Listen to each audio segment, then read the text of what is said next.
Hello friends, तो जैसा कि मैंने आपको बताया था कि बिल्कुल फ्री 7 दिन आप क्लास देख सकते हैं। बहुत ही इंपॉर्टेंट और बहुत ही अच्छा आपके लिए न्यूज़ आया है अनअकैडमी की तरफ से। आप एसएससी एग्जामिनेशंस में, नॉन टेक्निकल में, रेलवे एग्जामिनेशंस के लिए भी फ्री में 7 दिन तक आप फ्री ट्रायल क्लासेस देख सकते हैं सारे एजुकेटर्स की, मेरी और जितने भी टॉप इंडिया के वेल नोन एजुकेटर्स हैं सबकी।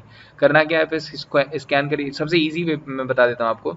इस क्यूआर कोड को स्कैन करिए, वहाँ पे आप अपना SSC exam non category chase करिए, वहाँ पे एक्टिवेट करिए अपने कोड को और लर्निंग को स्टार्ट कर दीजिए। बिल्कुल फ्री है, एक भी रुपये नहीं लगेंगे आपके। हाँ, इन फ्यूचर अगर आपको लगता है कि आपको बहुत ज़्यादा फ़ायदा हुआ है, तो आप बाकी चीज़ों के लिए जा सकते हैं, सब्सक्रिप्शंस के लिए जा सकते हैं। उन सब्सक्रिप्शंस में आपको बहुत ही अच्छे से नोट्स बनाया गया है। पूरा जो है बहुत ही अच्छे एजुकेटर्स की तरफ से आपको नोट बनाया गया है, रिवाइड बाय टॉप एजुकेटर्स, और उसको जो है रिव्यू भी किया जाता है। और सारे ही रिव्यूज़ जो हैं बहुत अच्छे हैं आपको, ताकि आपको नोट्स और ईजी समझ में आए। कैसे आप नोट्स पा सकते हैं? सेल्फ स्टडी टैब में जाकर के, नोट्स टैब में जाकर डिजायर टॉपिक करके स्टार्ट लर्निंग शुरू कर सकते हैं। इंडिया के टॉप एजुकेटर्स की तरफ से आपको टॉप कोर्सेज मिल जाएंगे। ऑल इंडिया रैंकर्स बैच मिला एसएससी एग्जामिनेशन 2022-23 की तरफ से।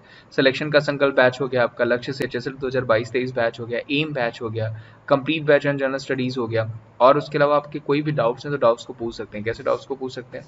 डाउट एंड सोल्यूशन बॉक्स में जाना है आपको, आस्क का डाउट करना है, वहाँ पे जो भी आपके इमेजेस या फिर रिटन में या जैसे भी आपके पास डाउट है वहाँ पे पोस्ट करना है, और टॉपिक और सब्जेक्ट चूज करना, और वहाँ पे आपका डिटेल्स जो है वहाँ पे डिस्कशन में आपका डाउट क्लियर कर दिया जाएगा। प्लस सब्सक्रिप्शन के लिए आपको कोड यूज करना है Vimlesh@14, VIMLESH@14, या फिर आइकॉनिक के लिए भी सेम कोड यूज करना है। तो उम्मीद करता हूँ आप ये क्लासेस देखेंगे, इसका फायदा उठाएंगे, और प्लस इंपॉर्टेंट नोट्स जो मैं आपको प्रेजेंट कर रहा हूँ वो भी बहुत ध्यान से देखेंगे। तो वीडियो को बहुत ध्यान से देखिएगा, प्लस इसका फायदा भी जरूर उठाएगा। थैंक यू सो मच, मिलते हैं हम आपको डायरेक्ट। नमस्कार, स्वागत है आप सभी का शिक्षा सिटी के यूट्यूब चैनल में। दोस्तों, आज के इस वीडियो में हम आधुनिक भारत के इतिहास से संबंधित 100 सबसे महत्वपूर्ण प्रश्नों को इस वीडियो में कवर करेंगे। यह जो दोस्तों हमारे प्रश्न होंगे आधुनिक भारत के इतिहास के, ये सभी प्रकार के जितने भी एक दिवसीय एग्जाम है, जैसे आपका एसएससी का एग्जाम हो गया, उसके बाद रेलवे का एग्जाम, उसके बाद पुलिस का, उसके बाद यूपी ट्रिपल एससी के द्वारा जितने भी एग्जाम कंडक्ट करवाए जाते हैं, उसके बाद लेखपाल के अलावा जितने भी स्टेट पीसीएस के एग्जाम होते हैं, उन सभी परीक्षाओं के लिए ये हमारा जो 100 महत्वपूर्ण प्रश्नों का सीरीज है काफ़ी हेल्पफुल है। तो इस वीडियो का बिल्कुल ध्यान से देखिएगा। इससे पहले हमने 3 वीडियो अपलोड किया हुआ है जो कि हमारे 100 सबसे महत्वपूर्ण प्रश्नों की सीरीज पर आधारित है। पहला वीडियो हमारा था इंडियन पॉलिटी का, उसके बाद हमने प्राचीन भारत के इतिहास से संबंधित वीडियो अपलोड किया था, उसके बाद हमने मध्यकालीन भारत के इतिहास से संबंधित भी वीडियो अपलोड किया हुआ है। तो अगर आपने ये तीनों वीडियो नहीं देखा है तो इन वीडियो को आप देख लीजिएगा। ये वीडियो आपके सभी प्रकार के जितने भी एग्जाम है उनके लिए काफ़ी हेल्पफुल हो सकते हैं। तो ये वीडियो को स्टार्ट करते हैं और देख लेते हैं कि आज का हमारा जो वीडियो है आधुनिक भारत के इतिहास का, इसमें हमने कौन कौन से महत्वपूर्ण 100 प्रश्नों को सम्मिलित किया हुआ है। तो ये वीडियो को स्टार्ट करते हैं। पहला हमारा प्रश्न है, बंगाल में अस्थाई बंदोबस्त पद्धति को किसने लागू किया था? तो बंगाल में जो अस्थाई बंदोबस्त पद्धति थी यह लागू की गई थी लॉर्ड कॉर्नवालिस के द्वारा वर्ष 1793 ईस्वी में। तो आपको डेट याद रखनी है और इनका नाम आपको याद रखना है। लॉर्ड कॉर्नवालिस के द्वारा 1793 ईस्वी में बंगाल में अस्थाई बंदोबस्त पद्धति को लागू किया गया था। अगला महत्वपूर्ण प्रश्न हमारा है, पाकिस्तान के प्रथम प्रधानमंत्री कौन थे? तो पाकिस्तान के प्रथम प्रधानमंत्री बने थे लियाकत अली। तो आप याद रखिएगा, लियाकत अली पाकिस्तान के प्रथम प्रधानमंत्री बने थे। अगला इंपॉर्टेंट प्रश्न हमारा है, प्लासी का युद्ध कब हुआ था? तो प्लासी का जो युद्ध हुआ था 23 जून 1757 को, जो बंगाल का नवाब था सिराजुद्दौला और अंग्रेज सेनापति रॉबर्ट क्लाइव के बीच। आप याद रखिएगा, 23 जून 1757 को प्लासी का युद्ध लड़ा गया था सिराजुद्दौला और अंग्रेजों के मध्य, तथा उस समय अंग्रेजी सेना की जो कमान संभाली थी वो संभाली थी रॉबर्ट क्लाइव ने। तो आपको याद रखना है, बंगाल के नवाब सिराजुद्दौला और अंग्रेजों के मध्य प्लासी का युद्ध लड़ा गया था 23 जून 1757 को, तथा अंग्रेजी सेना की जो कमान थी वो संभाली गई थी रॉबर्ट क्लाइव के द्वारा। तो आप याद रखिएगा। अगला इंपॉर्टेंट प्रश्न हमारा है, बिहार में 1857 के क्रांति का नेतृत्व किसने किया था? तो बिहार में 1857 की क्रांति का नेतृत्व किया गया था वीर कुंवर सिंह के द्वारा। तो आप याद देखिएगा, वीर कुंवर सिंह के द्वारा 1857 की क्रांति का नेतृत्व किया गया था बिहार के जगदीशपुर से। तो आप याद देखिएगा, बिहार के जगदीशपुर नामक स्थान से वीर कुंवर सिंह ने 1857 की क्रांति का नेतृत्व किया था। तो आप याद देखिएगा। अगला प्रश्न हमारा है, चंद्रनगर की बस्ती फ्रांसीसियों को किसने भेंट की थी? तो चंद्रनगर की जो बस्ती थी यह फ्रांसीसियों को भेंट की थी शाइस्ता खान ने। तो आप याद देखिएगा, शाइस्ता खान ने चंद्रनगर की बस्ती को फ्रांसीसियों को भेंट किया था। तो आप याद देखिएगा, शाइस्ता खान इसका राइट आंसर है। अगला हमारा इंपॉर्टेंट प्रश्न है, जॉर्ज पंचम के आगमन के समय भारत का वायसराय कौन था? तो आपको पता होगा 1911 में दिल्ली दरबार का आयोजन किया गया था तथा इसी दिल्ली दरबार में ब्रिटिश सम्राट जॉर्ज पंचम आए हुए थे तथा जब दिल्ली दरबार भारत में 1911 में आयोजित किया गया था तो उस समय भारत के वायसराय थे होर्डिंग द्वितीय। तो आप याद देखिएगा, होर्डिंग द्वितीय के मतलब वायसराय होने के समय जॉर्ज पंचम जो कि ब्रिटिश सम्राट थे वो भारत आए हुए थे। तो आप याद देखिएगा, उस समय दिल्ली दरबार 1911 में आयोजित किया गया था तथा इसी दिल्ली दरबार में ही जो बंगाल विभाजन था उसको रद्द कर दिया गया था तथा भारत की राजधानी को कलकत्ता से दिल्ली शिफ्ट करने का निर्णय भी लिया गया था। तो इसे भी आप याद रखिएगा। अगला इंपॉर्टेंट प्रश्न हमारा है, भारत में सर्वप्रथम पुर्तगाली वायसराय कौन बनकर आया था? तो भारत में जो पहला पुर्तगाली वायसराय था उसका नाम था फ्रांसिस्को दी अल्मेडा। तो आप याद देखिएगा, 1505 ईस्वी में भारत में पहला पुर्तगाली वायसराय नियुक्त किया गया था जिसका नाम था फ्रांसिस्को दी अल्मेडा। अगला इंपॉर्टेंट प्रश्न हमारा है, वेवेल योजना पर विचार हेतु शिमला समझौता कब हुआ था? तो वेवेल योजना पर विचार करने हेतु जो शिमला समझौता हुआ था इसको आयोजित किया गया था 23 जून 1945 को। तो ये डेट आपके लिए इंपॉर्टेंट है। शिमला समझौता किया गया था 25 जून 1945 को। तो डेट आप याद रखिएगा। अगला इंपॉर्टेंट प्रश्न हमारा है, मैसूर राज्य की स्थापना किसने की थी? तो मैसूर राज्य की स्थापना 1766 ईस्वी में की गई थी हैदर अली के द्वारा। किसके द्वारा? तो हैदर अली के द्वारा मैसूर राज्य की स्थापना की गई थी 1766 ईस्वी में। तो आप इसे याद रखिएगा, मोस्ट इंपॉर्टेंट। अगला हमारा प्रश्न है, प्लासी का युद्ध किस किस के मध्य हुआ था? तो आपको पता होगा इसका डेट 23 जून 1757 ईस्वी को प्लासी का युद्ध लड़ा गया था। अंग्रेज मतलब बंगाल का जो नवाब था सिराजुद्दौला और जो अंग्रेजों के मध्य लड़ा गया था। अंग्रेजों का उस समय जो सेनापति था वह था रॉबर्ट क्लाइव। तो आप देखिएगा, बंगाल के नवाब सिराजुद्दौला और अंग्रेजों के मध्य प्लासी का युद्ध लड़ा गया था 23 जून 1757 को तथा उस समय अंग्रेजी सेनापति कौन था? तो रॉबर्ट क्लाइव था। तो इसे भी आप याद रखिएगा। अगला हमारा प्रश्न है, टीपू सुल्तान की मृत्यु कब हुई थी? तो टीपू सुल्तान की मृत्यु कब हुई थी? तो 1799 ईस्वी में चतुर्थ आंग्ल मैसूर युद्ध के दौरान। तो आप याद देखिएगा, जो चतुर्थ आंग्ल मैसूर युद्ध लड़ा गया था 1799 में, इसी युद्ध में टीपू सुल्तान की मृत्यु हो गई थी। तो आप इसे याद रखिएगा। तथा चतुर्थ आंग्ल मैसूर युद्ध के समय जो बंगाल का गवर्नर था वह था जनरल वेलेजली। तो इसे भी आप याद रखिएगा, ये कई बार एग्जाम में पूछा गया प्रश्न है। जो जनरल वेलेजली था, जनरल वेलेजली ये बंगाल का गवर्नर था चतुर्थ आंग्ल मैसूर युद्ध के दौरान। तो आप इसे याद रखिएगा। तथा चतुर्थ आंग्ल मैसूर युद्ध लड़ा गया था 1799 में तथा इसी युद्ध में टीपू सुल्तान की मृत्यु हो गई थी। अगला इंपॉर्टेंट प्रश्न हमारा है, भारत भारतीयों के लिए है यह नारा किसने दिया था?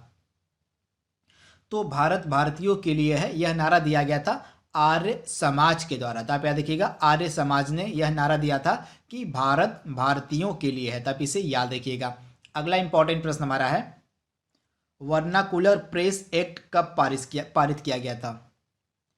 तो वर्नाकुलर प्रेस एक्ट पारित किया गया था लॉर्ड रिटन के द्वारा 1878 ईस्वी में। आप याद रखिएगा, 1878 ईस्वी में लॉर्ड रिटन के समय वर्नाकुलर प्रेस एक्ट पारित किया गया था। तो आप इसे याद रखिएगा, 1878 ईस्वी में किसके द्वारा? तो लॉर्ड लीटन के द्वारा। तो आप याद रखिएगा। अगला हमारा प्रश्न है, बंगाल को खुद को बंगाल का शेर किसने कहा था? Most important.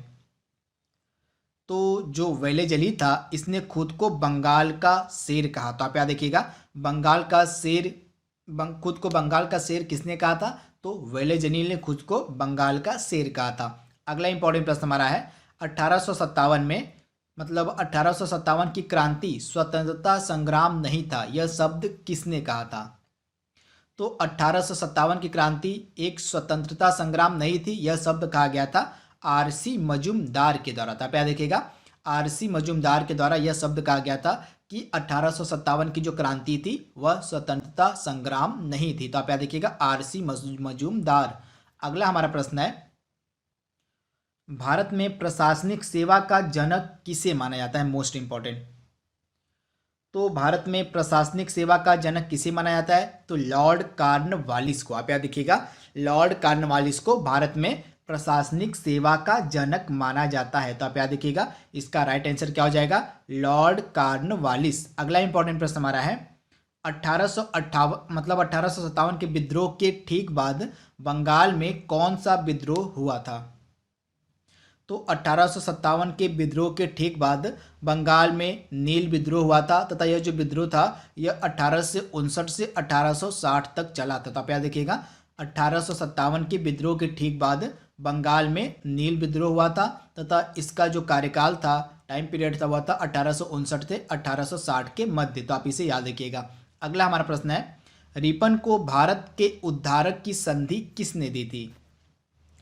तो लॉर्ड रिपन को भारत के उद्धारक की संधि किसने दी थी? तो फ्लोरेंस नाइटिंगेल ने। किसने?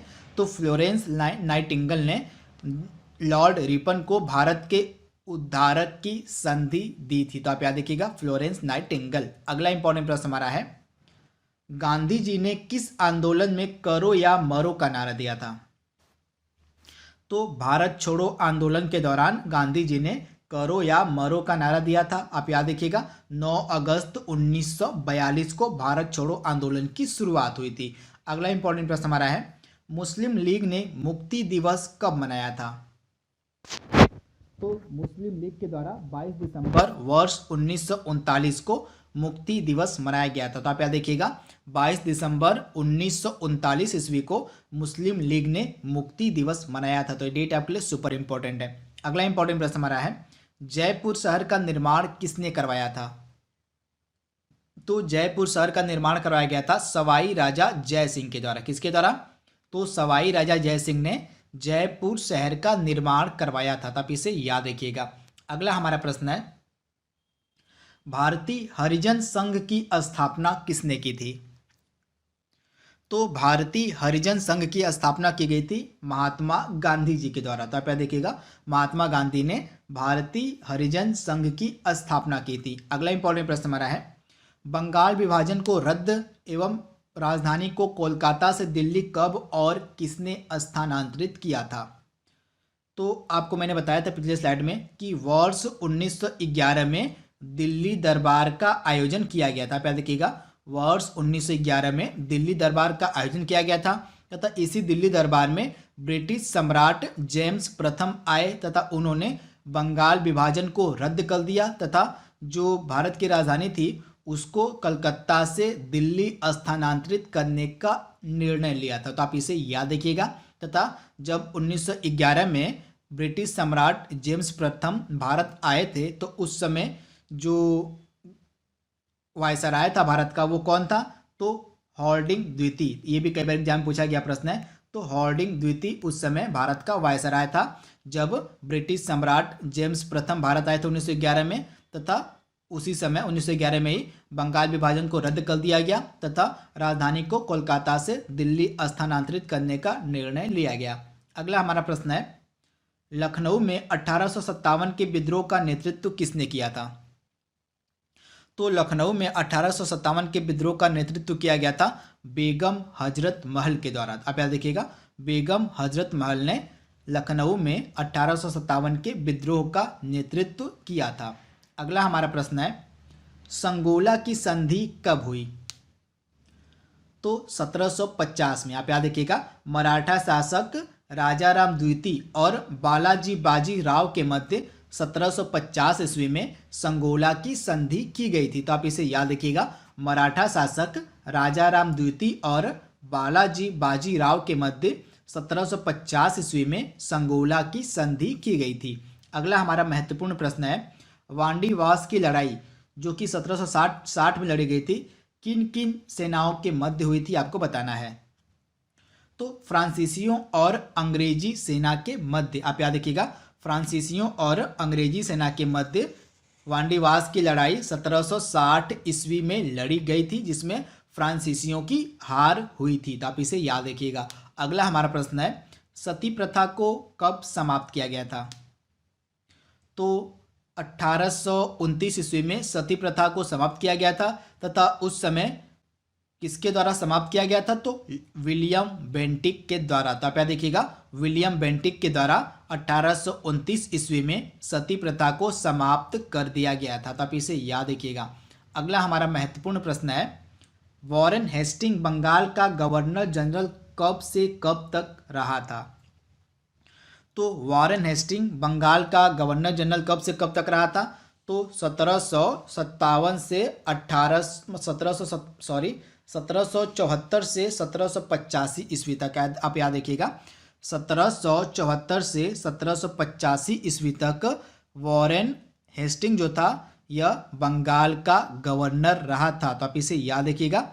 इसका राइट आंसर है 1774 से 1785 ईस्वी के मध्य। तथा यह जो वॉरेन हेस्टिंग था यह एकमात्र गवर्नर था जिस पर इंग्लैंड के हाउस ऑफ कॉमन्स में महाभियोग चलाया गया था। आप याद रखिएगा, वॉरेन हेस्टिंग जो था यह एकमात्र गवर्नर जनरल था जिस पर इंग्लैंड के हाउस ऑफ कॉमन्स में महाभियोग चलाया गया था। तो आप इसे याद रखिएगा, मोस्ट इम्पॉर्टेंट। अगला हमारा है, चंद्रशेखर आजाद पुलिस मुठभेड़ में कब शहीद हुए। तो 23 फरवरी 1931 को इलाहाबाद के अल्फ्रेड पार्क में। आप याद रखिएगा, 23 फरवरी 1931 को इलाहाबाद के अल्फ्रेड पार्क में चंद्रशेखर आजाद पुलिस मुठभेड़ में शहीद हो गए थे। तो आप इसे याद रखिएगा, ये डेट आपके लिए सुपर इंपॉर्टेंट है तथा ये लोकेशन भी आपके लिए सुपर इंपॉर्टेंट है। अगला हमारा प्रश्न है, 1857 के विद्रोह को सैनिक विद्रोह किसने कहा था। तो सर जॉन लॉरेंस एवं सिल्ले और होम्स ने, इन तीनों ने मिलकर 1857 के विद्रोह को सैनिक विद्रोह कहा था। तो आप इसे याद रखिएगा, इनका नाम आपके लिए इंपॉर्टेंट है। अगला हमारा प्रश्न है, पुर्तगालियों ने गोवा पर अधिकार कब किया। तो पुर्तगालियों ने गोवा पर अधिकार कब किया था, तो 1510 ईस्वी में। आप याद रखिएगा, 1510 ईस्वी में पुर्तगालियों ने गोवा पर अधिकार किया था। अगला हमारा जो महत्वपूर्ण प्रश्न है, फॉरवर्ड ब्लॉक की स्थापना कब और किसने की थी। तो 1 मई 1939 को। आप याद रखिएगा, 1 मई वर्ष 1939 को सुभाष चंद्र बोस के द्वारा फॉरवर्ड ब्लॉक की स्थापना की गई थी। तो आप इसे याद रखिएगा, 1 मई वर्ष 1939 को सुभाष चंद्र बोस के द्वारा। अगला हमारा प्रश्न है, एकमात्र गवर्नर जनरल जिस पर महाभियोग चलाया गया था वह कौन था। तो जैसा कि मैंने आपको बताया था, वॉरेन हेस्टिंग एकमात्र गवर्नर जनरल था जिस पर इंग्लैंड के हाउस ऑफ कॉमन्स में महाभियोग चलाया गया था। अब इसे याद रखिएगा, वॉरेन हेस्टिंग। अगला हमारा प्रश्न है, पूर्ण स्वतंत्रता की मांग का प्रस्ताव कब और किस अधिवेशन में रखा गया था। तो पूर्ण स्वतंत्रता की मांग रखी गई थी जो कांग्रेस का अधिवेशन 1929 में हुआ था लाहौर में। आप याद रखिएगा, कांग्रेस का जो अधिवेशन लाहौर में आयोजित किया गया था वर्ष 1929 में, इसी अधिवेशन में पूर्ण स्वतंत्रता की मांग का प्रस्ताव रखा गया तथा इस अधिवेशन की अध्यक्षता की थी पंडित जवाहरलाल नेहरू ने। आप याद रखिएगा, पंडित जवाहरलाल नेहरू ने इस अधिवेशन की अध्यक्षता की थी जो कि लाहौर में आयोजित किया गया था वर्ष 1939 में, तथा इस अधिवेशन में पूर्ण स्वराज की मांग की गई थी। तो आप इसे याद रखिएगा। अगला हमारा प्रश्न है, 1857 के विद्रोह को बर्बरता तथा सभ्यता का युग किसने कहा था। तो T.R. होम्स ने। आप याद रखिएगा, T.R. होम्स के द्वारा यह उपयुक्त कथन कहा गया था। अगला हमारा प्रश्न है, ईस्ट इंडिया कंपनी को मान्यता कब मिली। Most important.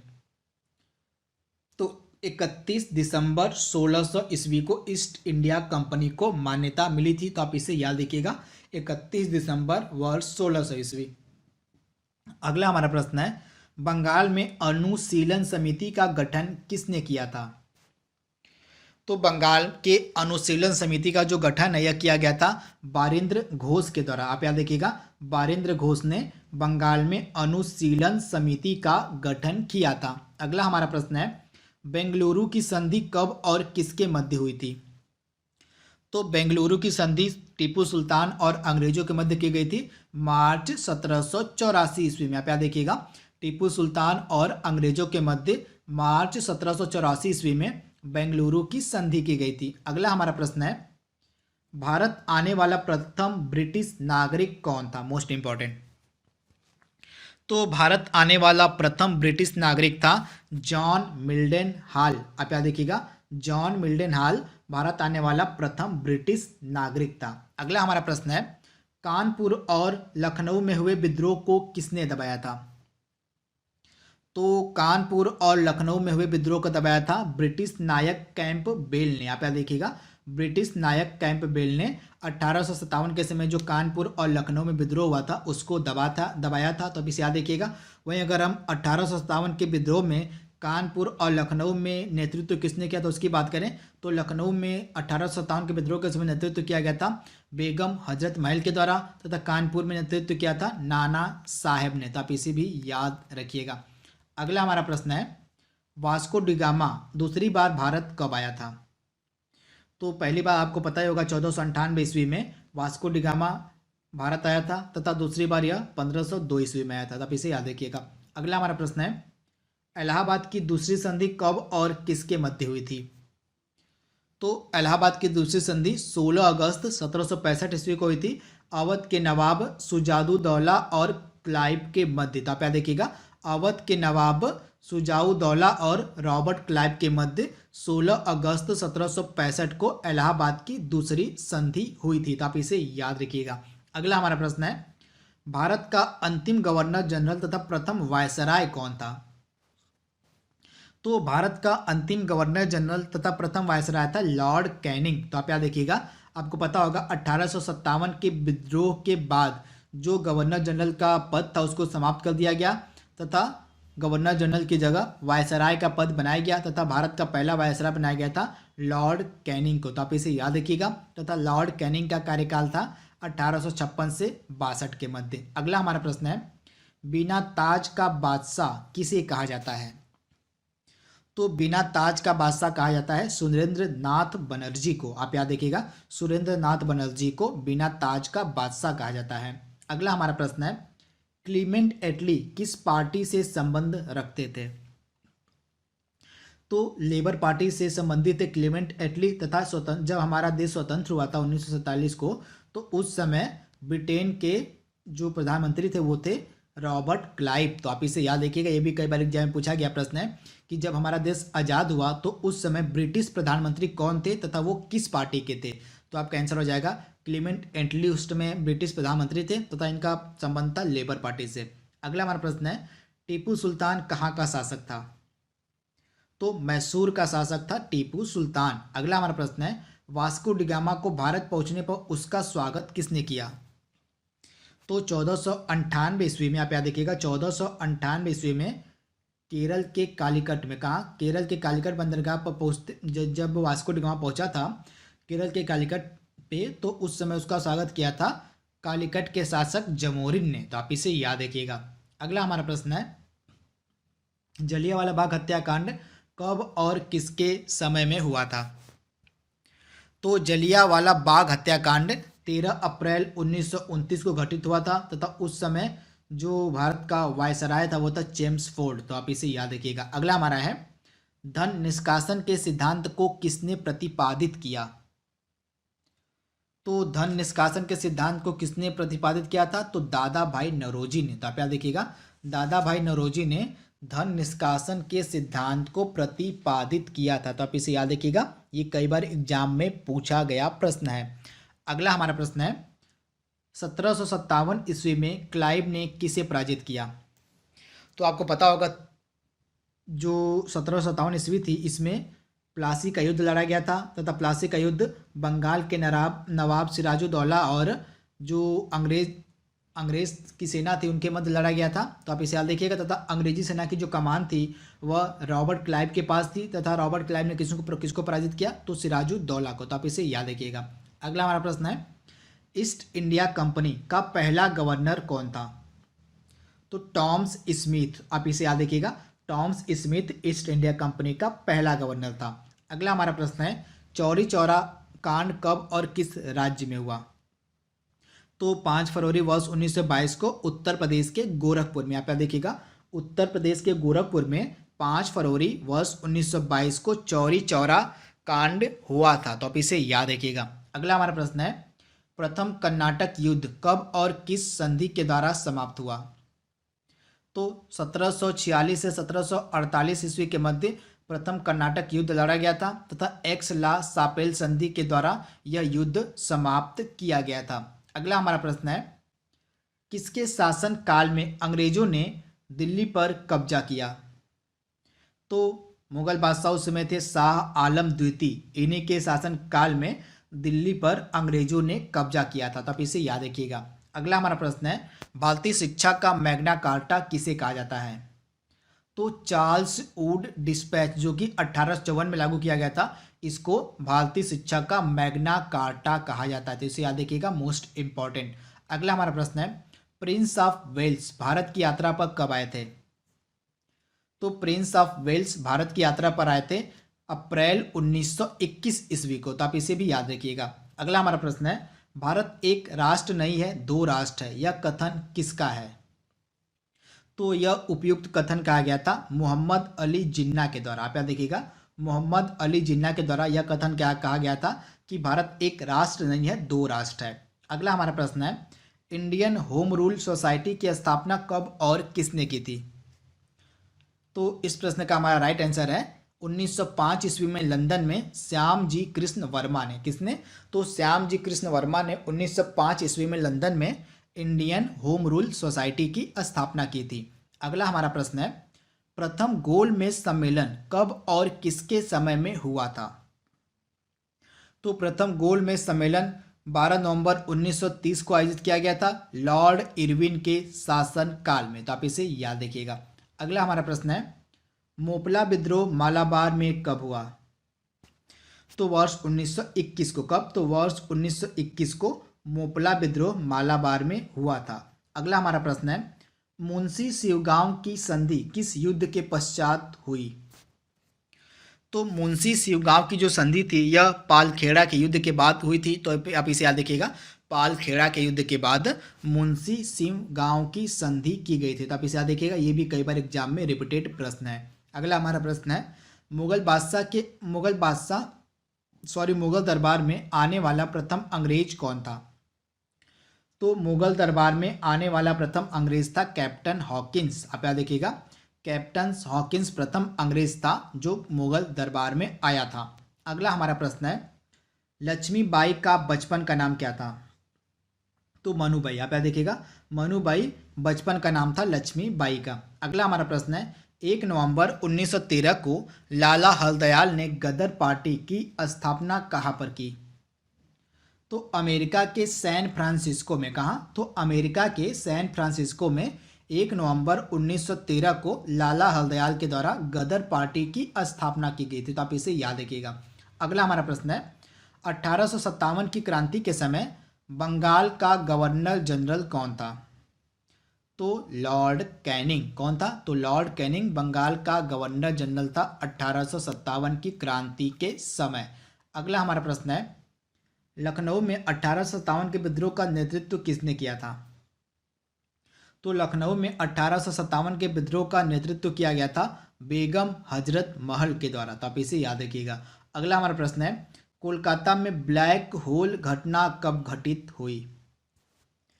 तो कोलकाता में ब्लैक होल घटना कब घटित हुई? तो 20 जून 1756 को सिराजुद्दौला के समय। तो आप ऐसे याद रखिएगा, सिराजुद्दौला के समय 20 जून 1756 ईस्वी को कोलकाता में ब्लैक होल की घटना घटित हुई थी। अगला हमारा प्रश्न है, सुभाष चंद्र बोस के राजनीतिक गुरु कौन थे?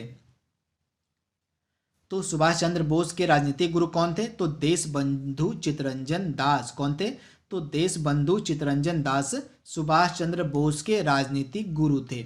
अगला हमारा प्रश्न है, कानपुर में 1857 के विद्रोह का नेतृत्व किसने किया था? तो 1857 के विद्रोह का नेतृत्व कानपुर में किया गया था नाना साहेब के द्वारा। तो आप इसे याद रखिएगा। अगला हमारा प्रश्न है, 1857 की क्रांति के समय इंग्लैंड के प्रधानमंत्री कौन थे? तो इस प्रकार के दो प्रश्न लगातार एग्जाम में पूछे जाते हैं। ये पूछा जाता है कि 1857 की क्रांति जब हुई थी उस समय इंग्लैंड के प्रधानमंत्री कौन थे, तथा एक प्रश्न पूछा जाता है जब हमारा देश 1947 को आज़ाद हुआ तो उस समय इंग्लैंड के प्रधानमंत्री कौन थे। तो दोनों प्रश्न बहुत बार एग्जाम में पूछा गया है, तो इसे आप जरूर याद रखिएगा। तो 1857 की क्रांति के समय इंग्लैंड का प्रधानमंत्री था पॉम्पस्टन। वहीं अगर हम 1957 के समय की बात करें तो जब हमारा देश आज़ाद हुआ था 1947 में, सॉरी यहाँ पे 1947 होगा, तो 1947 में जब हमारा देश आज़ाद हुआ था तो उस समय इंग्लैंड के प्रधानमंत्री थे क्लीमेंट एटली। तो आप इसे याद रखिएगा। अगला हमारा प्रश्न है, मॉन्टेग्यू चेम्सफोर्ड सुधार को कब लाया गया था? तो मॉन्टेग्यू चेम्सफोर्ड सुधार को लाया गया था वर्ष 1919 ईस्वी में। तो आप इसे याद रखिएगा, वर्ष 1919 ईस्वी में मॉन्टेग्यू चेम्सफोर्ड सुधार को लाया गया था। अगला हमारा प्रश्न है, ठगी प्रथा के उन्मूलन में कौन से गवर्नर जनरल की भूमिका महत्वपूर्ण थी? तो ठगी प्रथा का उन्मूलन किया गया था विलियम बेंटिक के द्वारा। आप इसे याद रखिएगा। ठगी प्रथा के उन्मूलन में गवर्नर जनरल जो था लॉर्ड विलियम बेंटिक, इसकी जो भूमिका थी वह महत्वपूर्ण थी। अगला हमारा प्रश्न है, बक्सर की लड़ाई कब हुई थी? तो 22 अक्टूबर 1764 ईस्वी का आप याद देखिएगा। 22 अक्टूबर 1764 ईस्वी को बक्सर की लड़ाई लड़ी गई थी तथा उस समय अंग्रेजी सेनापति कौन था? तो हेक्टर मुनरो था। कौन था? तो हेक्टर मुनरो उस समय अंग्रेजी सेनापति था। आप इसे याद देखिएगा। इसमें जो बंगाल का नवाब था उस समय मीर कासिम था। आप याद देखिएगा, बंगाल के नवाब मीर कासिम, उसके बाद अवध के नवाब शुजाउद्दौला और मतलब मुगल सम्राट शाह आलम द्वितीय, इन तीनों की सेनाओं ने मिलकर युद्ध लड़ा था। तो तथा बक्सर का, तथा इसमें अंग्रेजी सेना की विजय हुई थी तथा अंग्रेजी सेना की जो कमान थी वह किसके पास थी? तो हेक्टर मुनरो के पास थी। तो आप इसे याद देखिएगा।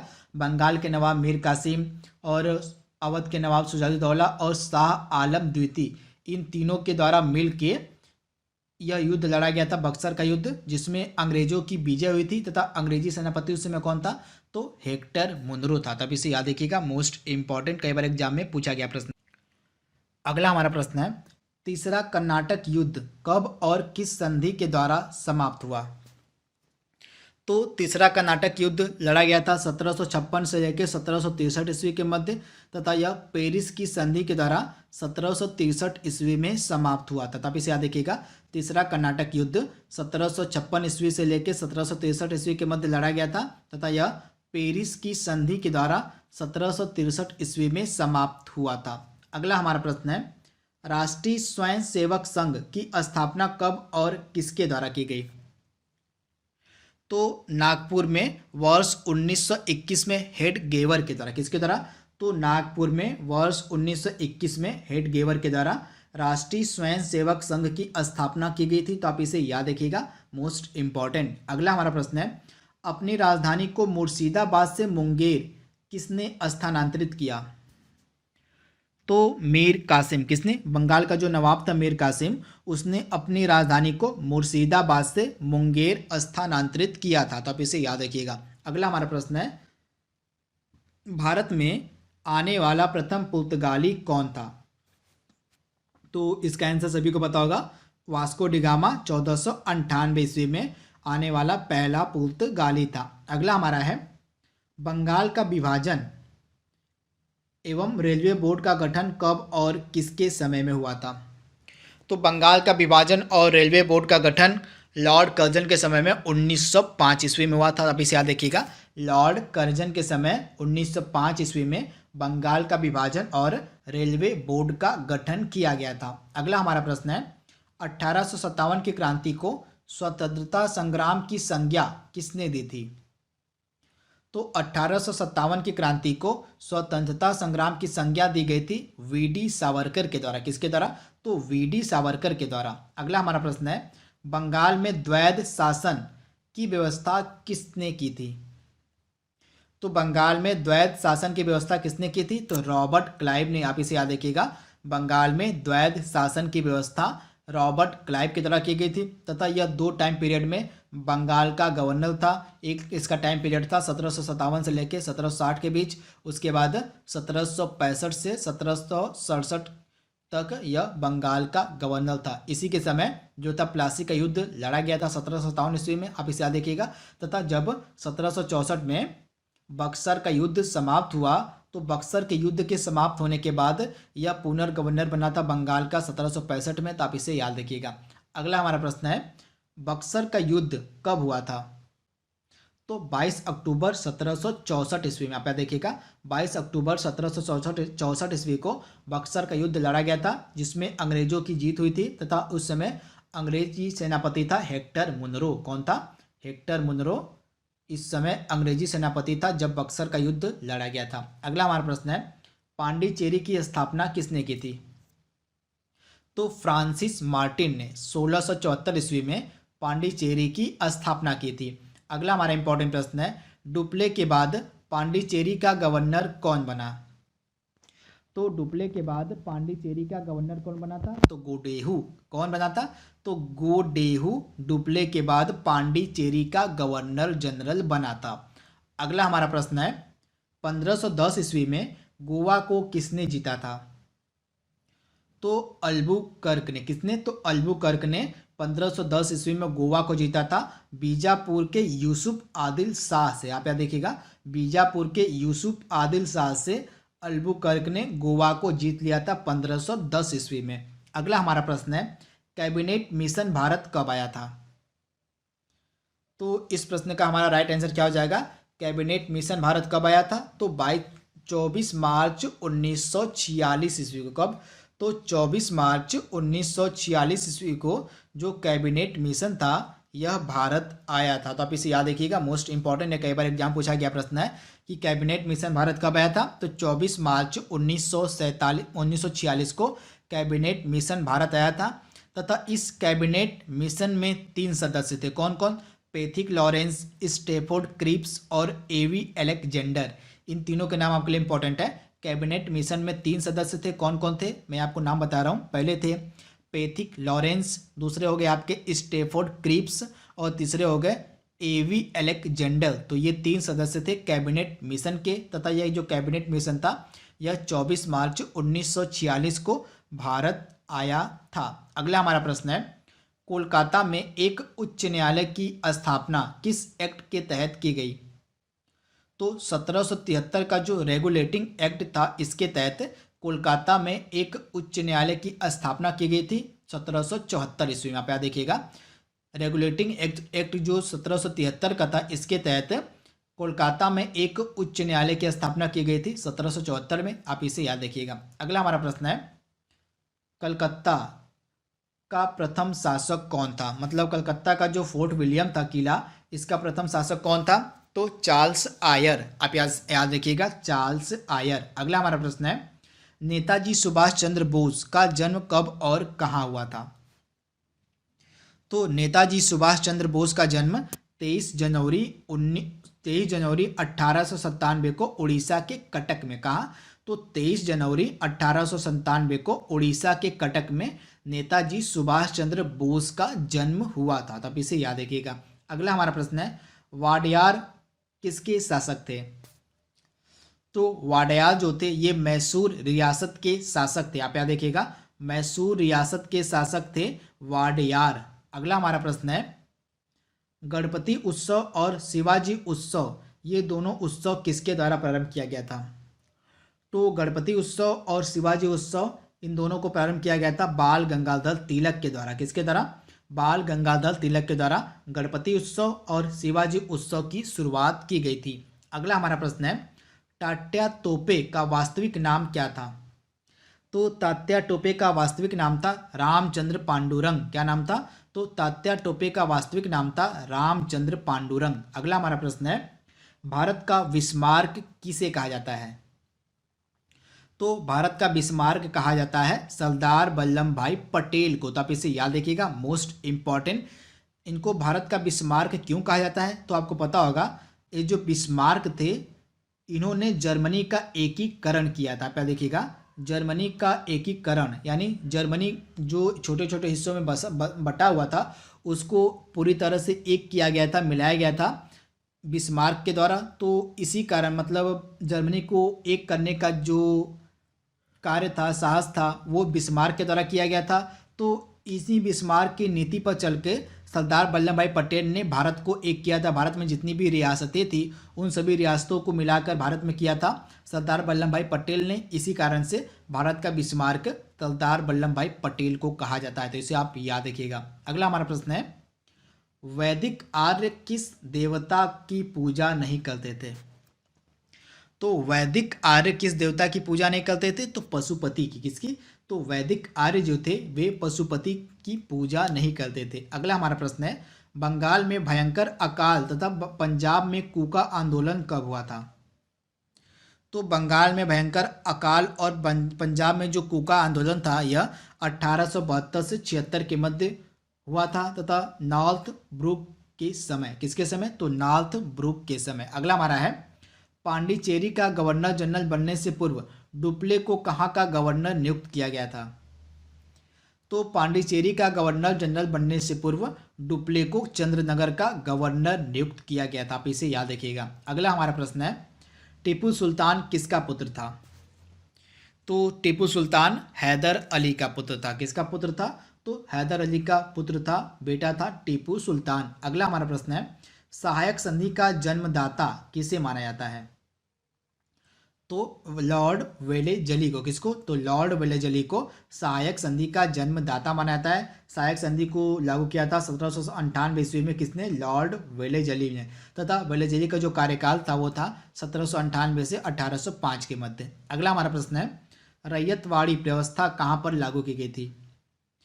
तो रैयतवाड़ी जो व्यवस्था थी यह मद्रास और बम्बई प्रेसिडेंसी में लागू की गई थी हेक्टर मुनरो और कैप्टन रीड के द्वारा। किसके द्वारा? तो हेक्टर मुनरो और कैप्टन रीड के द्वारा मद्रास और बम्बई प्रेसिडेंसी में रैयतवाड़ी व्यवस्था लागू की गई थी। अगला हमारा प्रश्न है, जलियांवाला बाग हत्याकांड की जांच के लिए कौन सी समिति का गठन किया गया था? तो 19 अक्टूबर 1919 को हंटर समिति का गठन किया गया था जलियांवाला बाग हत्याकांड की जांच के लिए। तो आप इसे याद रखिएगा, 19 अक्टूबर 1919 को हंटर कमीशन का गठन किया गया था जलियांवाले बाग हत्याकांड की जांच के लिए। तो आप इसे याद रखिएगा। आज का हमारा लास्ट प्रश्न है, मुंबई का वास्तविक संस्थापक कौन था? तो मुंबई का वास्तविक संस्थापक कौन था? तो गेराल्ड आंगियार। कौन था? तो गेराल्ड आंगियार जो था यह मुंबई का वास्तविक संस्थापक माना जाता है। तो आप इसे याद रखिएगा। तो दोस्तों हमने टोटल यहाँ पे 100 सबसे महत्वपूर्ण प्रश्नों को कवर कर लिया है जो कि आधुनिक भारत के इतिहास पर आधारित थे। आई होप आपको वीडियो पसंद आया होगा। तो आज के लिए बस इतना ही। Thank you, thanks for watching, thank you.